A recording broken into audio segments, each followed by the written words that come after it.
Hi, and welcome to Connect Safely Live. I'm your co-host, Larry Magid, and as always, joined by our co-host, Carrie Gallagher, who's in Massachusetts. Carrie, That's in right. addition to being K-12 Education Director at Connect Safely, has a day job as Assistant Principal for Learning at St. John's Prep in Danvers, Mass. And Carrie, you're somewhere outside of Danvers. Is it Haverhill? I can't never remember the name of your town. Yeah. You pronounce it like an out-of-stater. Haverhill, Massachusetts is Haverhill. where I live. Yep. And I'm right Shame on on the New me. Hampshire, border. We're just starting to get some leaves on our trees, just barely, the buds. And it's finally sunny. I think it rains the entire month of April here. So Well, shame at me. I taught at UMass for 8 years in Amherst. Not Amherst. See, I got that right. Not Amherst.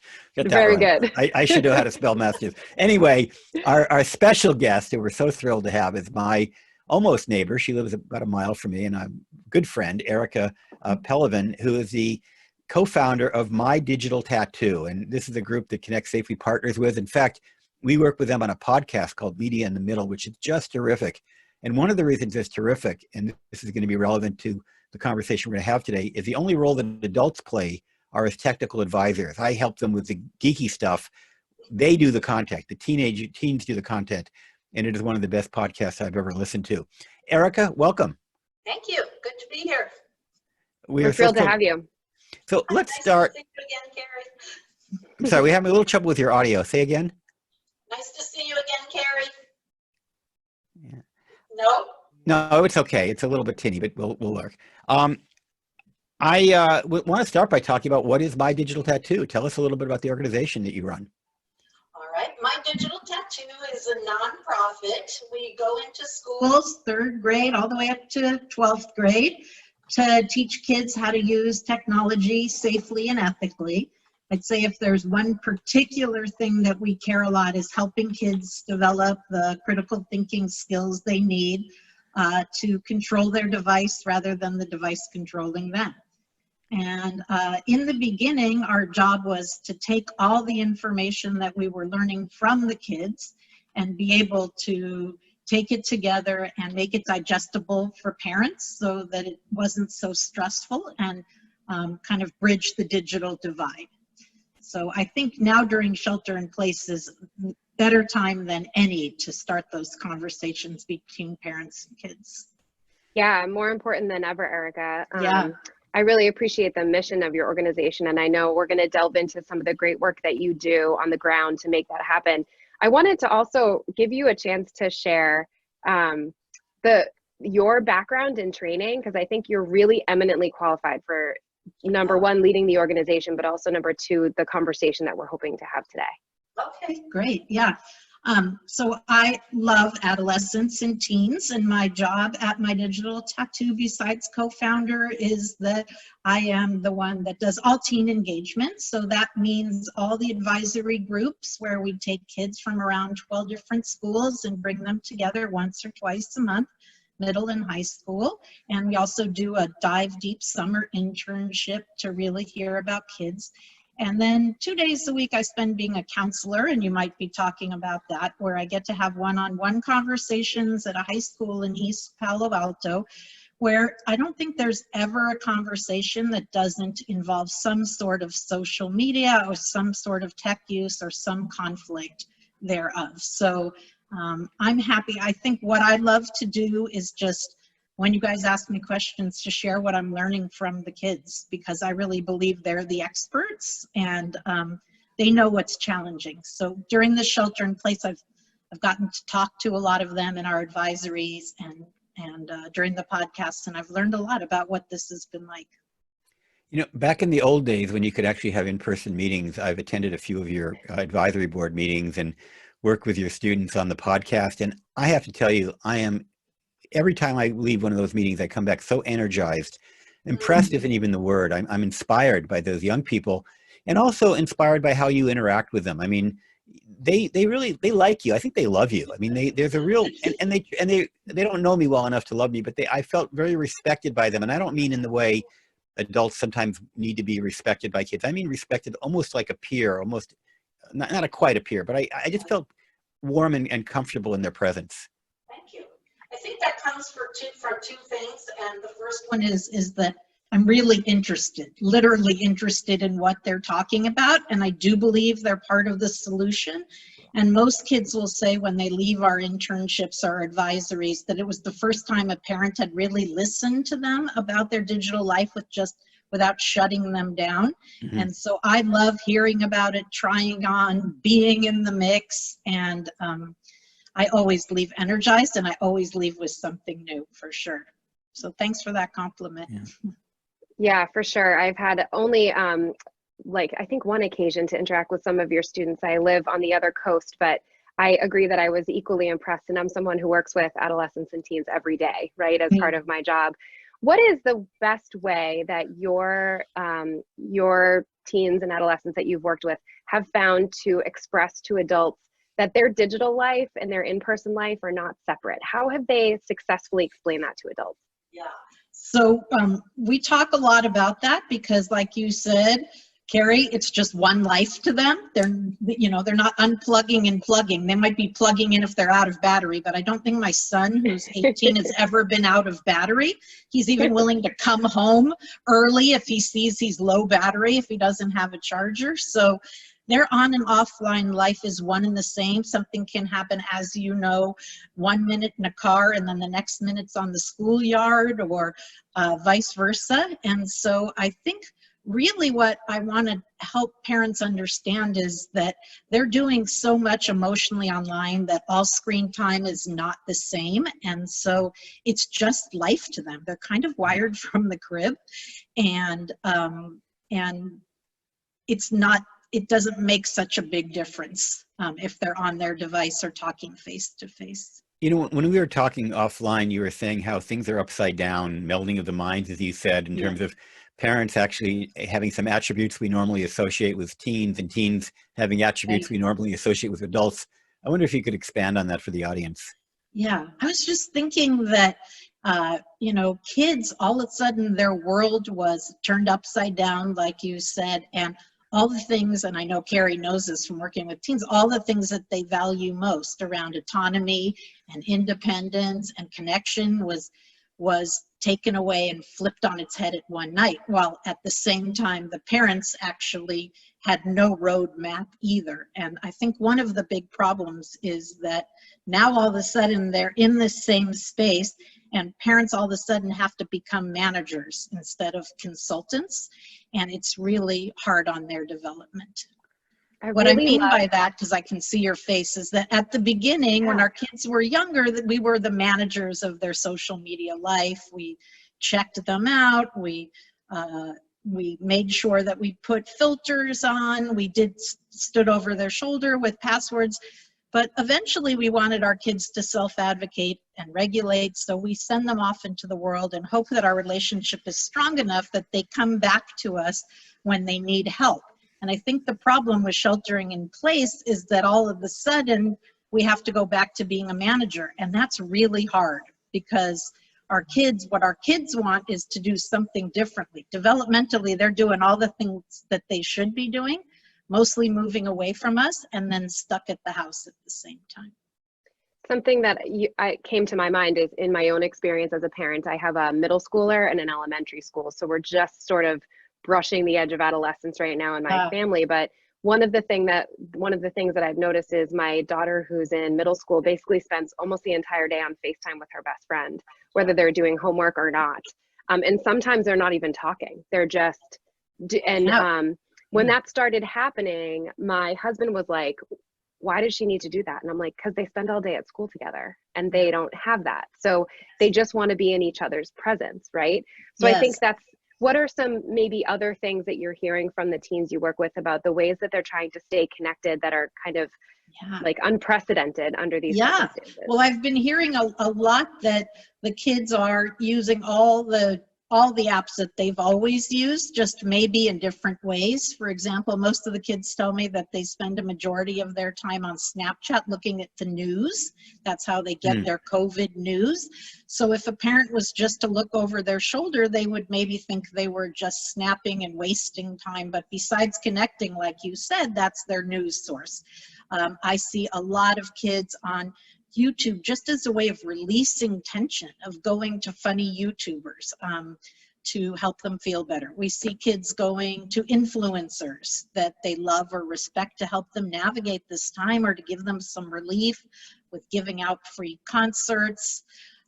We notice that kids are meeting in Discord, the gamers particularly, to figure out ways to see each other. It's kind of like hanging out on a block, except for it's hanging out in one space and can go in and out of those spaces.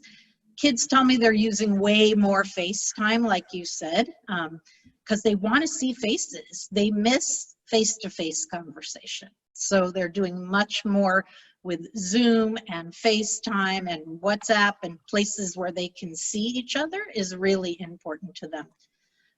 They're also forming small little groups that they use as a support system. They're using Hangouts, and they're using, do you know House Party? House Party has kind of come back. We thought it went away for a little bit, but our kids are back having bigger conversations on House Party.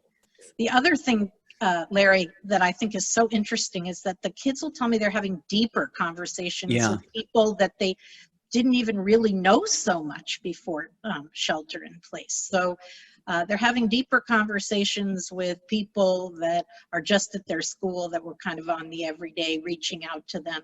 But they're also having deep conversations with family members online, spending more time with siblings who are away.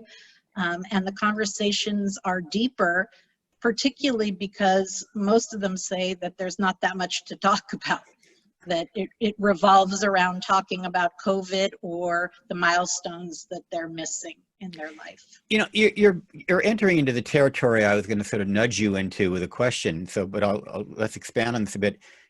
The notion of the silver lining of this cloud, of that, what has changed that we can learn from and maybe to some extent adapt into the life, hopefully in the future when we don't need to shelter at home. Yes. You know, and when I say I'm including to some extent adults, but mostly Us young too, people. How are our habits likely to change, or should they change going forward? Yeah, I know that, you know, since I'm a psychologist and I spend time talking to kids one-on-one, we know that if they are struggling with self-esteem or gender identity or depression or anxiety, they're going to bring it into their online life, and we have to worry about them when they come in there. But and sometimes the sheltering in place can really augment a lot of those big feelings, especially if the family situation is tense or different temperaments, or we're all on top of each other. But one of the things that's really surprised me, and I'd be interested, Carrie, if you know about this, you've seen this, is that a lot of the kids are telling me that they feel a relief in shelter in place. And this is something I think is maybe a silver lining, that they've actually feeling like, for people who have social anxiety, it's a relief to not go and have to do all these things at school, have to say no to things that are hard, that they're not so focused on being jammed in with social activities. And so they're having times to really learn about their parents. I loved this kid that was about to go to college who said to me, I feel like I'm learning how to be in college, which is how I'm going to have to manage my work without someone on top of me all the time. So I really think, and kids are discovering themselves, baking and listening to audiobooks and sewing and doing things. I love most of the kids we work with have a cause that they're interested in. That makes them feel better. Sewing masks or delivering signs to someone in the neighborhood. But what I'm hoping is the silver lining for kids will be that they'll be able to see what parents have been telling them, which is there's a big world outside of their digital life. And at the same time, parents will say, wow, their digital life is much more thorough. It's much more interesting than I thought it was, and have a chance to try it on. So I'm hoping that melding of the mindset will happen as we go forward. Yeah. And I really like what you started to dig into there about how some kids are feeling a relief. And I think it's important as adults that we don't group all adolescents in the same category here and how this is affecting them, right? So some who maybe are more on the introverted side of this personality scale may have a sense of relief because they have that time, that quiet time to reflect, which they really need to stay recharged. and they have Yes. time to explore the things that they like to do because they're not being shuttled by a bell during the day, for instance, from one place to another. But then there are teens who are really plugged in socially, Yes. and that's where they thrive, and they're really suffering, right? Yes. So I think it's important to kind of look at that and don't assume that all students are either suffering or that all are doing well. They're and the all kids that somewhere are on that suffering scale. are figuring it out, Carrie, in the kids that I talk to, which is, you know, yes, you might get, I hate this and I don't want to be home and this is hard and I want to go back to school. But they're all also finding ways, like you said, to do a Netflix watch party where they're Those are just so hanging fun. out with each other, right? And texting on the side. It's like going to a movie and being able to whisper to someone the whole time, you know? I just Or did that last week with some friends and we had a blast. It was or so they're fun. playing Yeah. Zoom games, or they're going to virtual, forgot the name of the virtual places where you, escape rooms where you have Yeah. to go out, or they're just hanging out and just talking to each other in spaces. So I feel like they're way more equipped to deal with the isolation. My worry is for those kids that didn't use social media before, that wasn't something interesting to them. And now they say to me, I don't even know those people's addresses or how to get in touch with them. And I'm feeling really isolated because that wasn't a way that I communicated with them before. That's I really think that's an interesting. opportunity for schools to step up and help bridge those gaps too. Yes. So yeah. So our kids are taking a little more risks. They were asking their group what they thought of that, and they're like, just ask someone that knows them. I mean, take an opportunity to ask someone out on a date or to start talking with them. It's kind of an opportunity where it's not as embarrassing because you're behind a screen, and take it as an opportunity to get to know someone new. Speaking of dating, I mean, it comes as no secret to the three of us that teens are often sexual beings, and on one level or another. And sexuality is something I haven't heard a lot of conversations about sexuality during COVID-19. I have a friend who's basically she's an expert on cyber dating, and she of course works with adults, and she's actually been doing a lot of work around trying to encourage and healthy cyber dating during this period. But yes, what are you seeing in terms of sexuality among young people and how they're well, handling? I know I gave a talk the other day, and we were really talking about their access to porn is much more, that things are being pushed at them through porn bots that are sexual bots that are coming at them, particularly at Instagram. I think they are, as one of the kids said, we're just all on each other. You know, it's really challenging for them physically to be far apart. And so I don't know, Carrie, do you have any things you've noticed? No, I mean, I've seen a lot of coverage on the news about dating, but it's been mostly around like the 20 and 30 something. Right. There isn't like I'm seeing in mass media that there isn't an acknowledgement of the fact that courtship really kind of starts in the teen years, and that we need to acknowledge that there's a gap there and help provide some pathways for kids, or even just give them permission to create their own pathways. And actually, I'm not sure they need our permission. They're probably doing it anyway, right?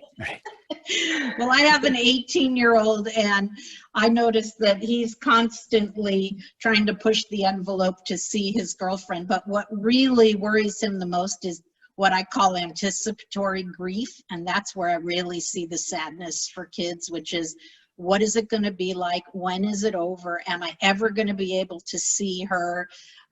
That's been really difficult, the not knowing. They've accepted that we're here for a while, but the idea that they don't know when it's going to end, and that they're, you know, holding their phones at all time, waiting for the updates, and they're never good, is really just upsetting for most kids. And I don't think teens are in any special. I think that's true for everybody right now, adults as well. I mean, I have that anxiety of not knowing what the future. In fact, I even have opening up anxiety, which is because I'm older and I probably will shelter in place longer than other people. Am I going to be somehow isolated and separate because I'm sheltering in place, but everybody else is not? And, you know, just a lot of anxieties. I'm not here to get therapy, although maybe the later. Opening up is interesting, because one of the things that I noticed the kids say, and Carrie, I would imagine you see this in the high school before, was that all posts and all things on Instagram were usually around body image, particularly. And all of a sudden we're seeing that what's on their feeds is, and I think for adults too, more of a productivity pressure. Like they have this worry that they're not doing enough, or there are people who are doing the humble brag and putting themselves out there and saying, oh, I lost 10 pounds, or I'm working out every day. And I had a kid the other night say to me, I'm so worried that next year when the applications come out, they're going to ask me what I did during quarantine as a way for my essay, and I'm going to say I was lazy. So I think the new techno perfection is now productivity pressure, and I think adults feel that too. We got to get that sourdough starter. We got to, post our meals and Yeah. upgrade our No, webcams, all yeah. that, I all I that stuff. also think I also think that anticipatory grief, I think, is a really powerful phrase that you just said, and so I really appreciate you adding it, because I'm also seeing kids post pictures from last year's lacrosse season because they lost Yes. this year's lacrosse season. Like, there are more relationships than the personal relationships that our teens have that they're grieving right now.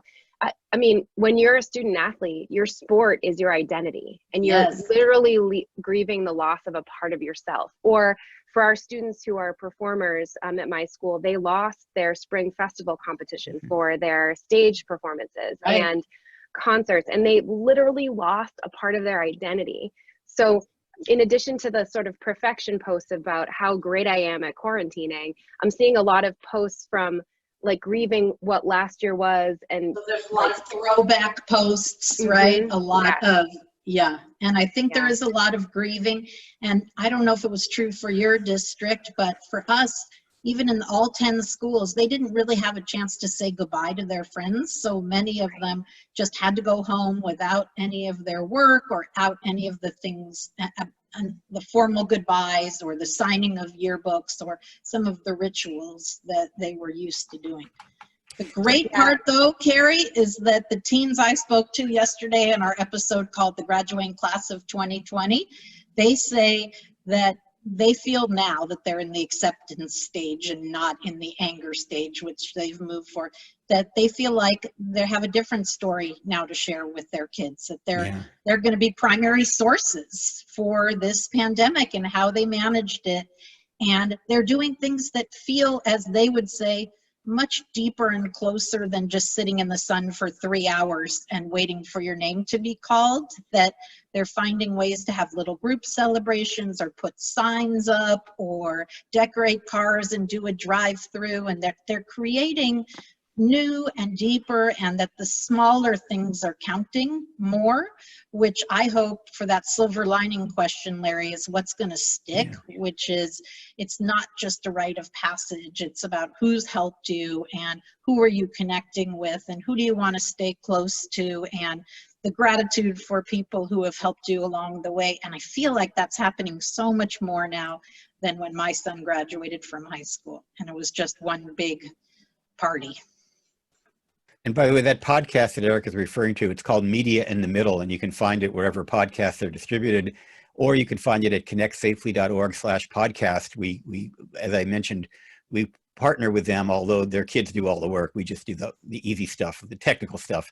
Erica, there's a question I've been wanting to ask you since I first met you, actually, before I met you, since I first heard of your organization, which is the name of your organization, My Digital Tattoo.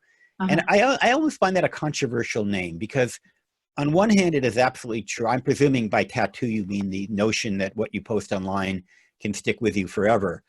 But there's been actually a lot of argument about that issue, about whether A, if it's true, and B, even if it is true, is it a really big deal? In fact, and a tattoo is a great analogy, because there was a time when if you had a tattoo, you were stereotyped as a certain kind of person, and you wouldn't get into Harvard, you wouldn't get a job at a great company. And now it's okay for having a tattoo because lots of people have tattoos. And I'm just curious about the name. Yeah, so you're right. We picked our name in the beginning when we thought once you put something online, it's there forever. It can fade but doesn't go away.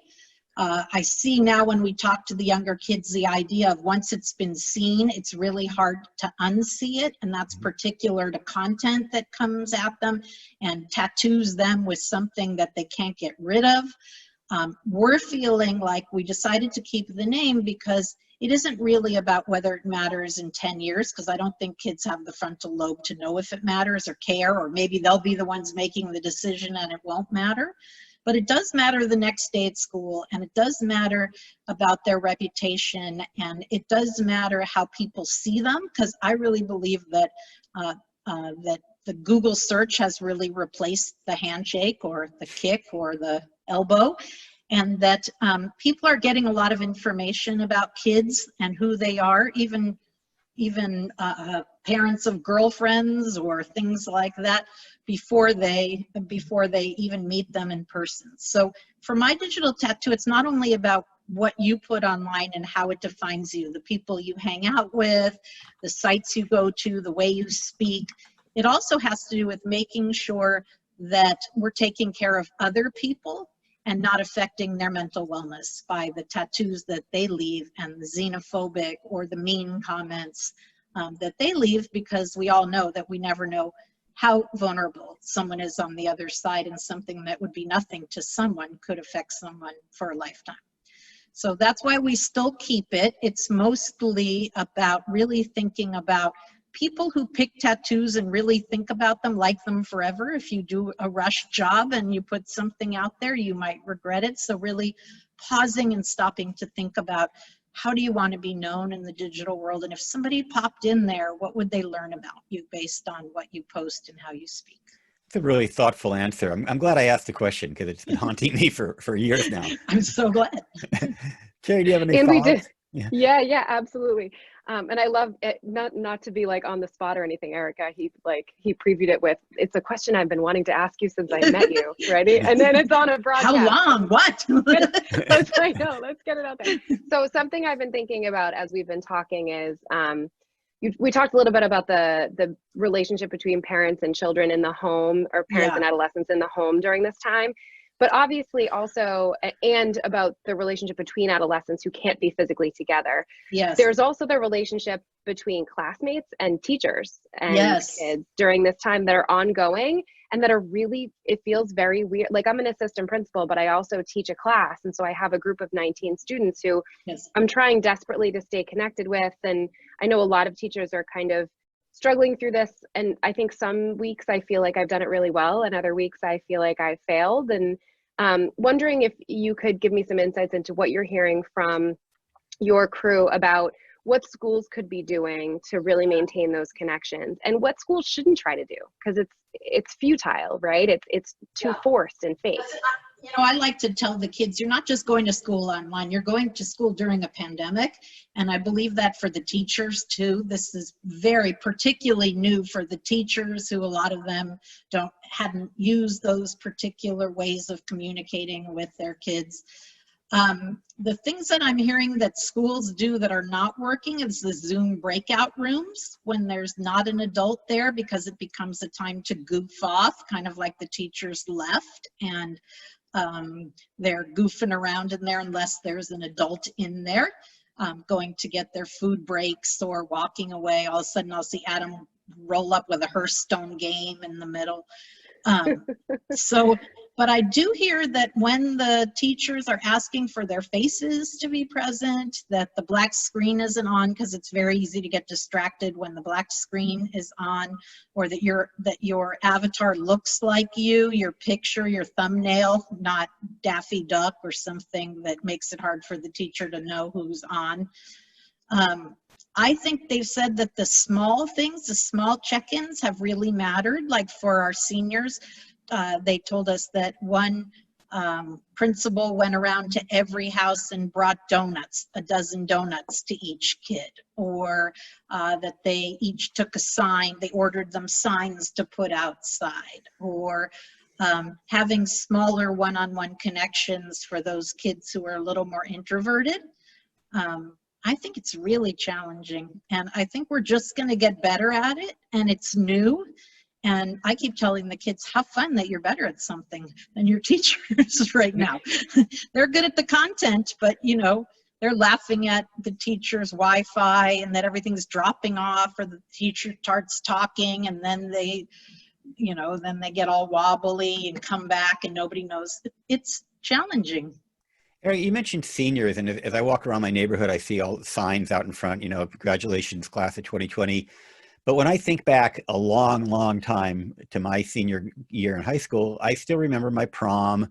I remember grad night, and of course I remember graduation and all the excitement about that transition from high school to college. Yeah. What's replacing that this year? Is it just They the are memory having so much fun with replacing those things. So I don't know if you've seen this, Carrie, but a lot of the kids who couldn't return their prom dresses are getting all dressed up and doing pictures. And I wondered if that bugged the kids, and they said no, they were happy to see those pictures out there.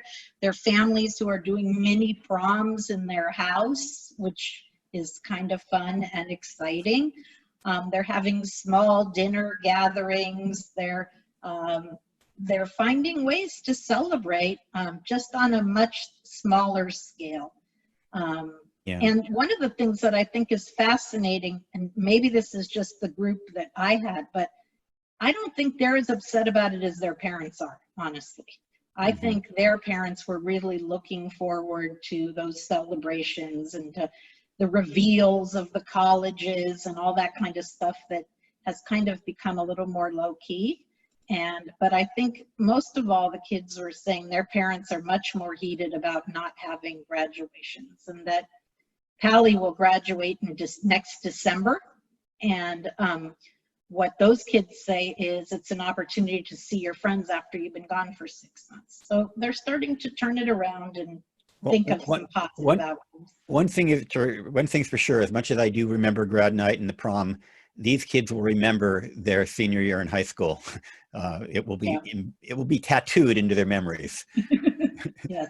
Well, that's what they say. And I keep saying your primary resource is like 10 years from now, this podcast is going to be about how the class of 2020 was different than any other year and what it went like. And, you know, but I don't want to say that it's easy for them. It's not easy to be an adolescent and when you're lost all of your independence, when parents are having to make decisions for you that are not what are usual family decisions.